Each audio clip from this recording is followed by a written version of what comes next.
আসসালামু আলাইকুম। সবাই কেমন আছেন? আশা করি সবাই ভালো আছেন। আমিও আপনাদের দোয়া ভালোবাসা নিয়ে ভালো আছি।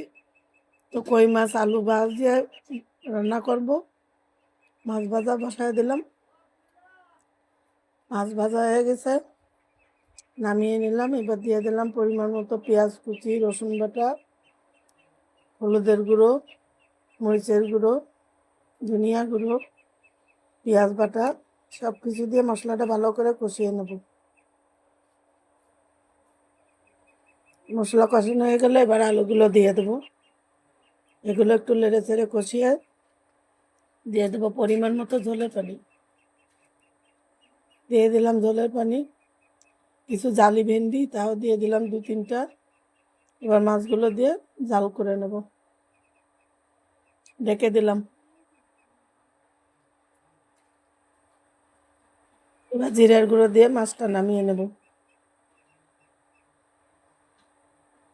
সবাই সাথে থাকার জন্য ধন্যবাদ।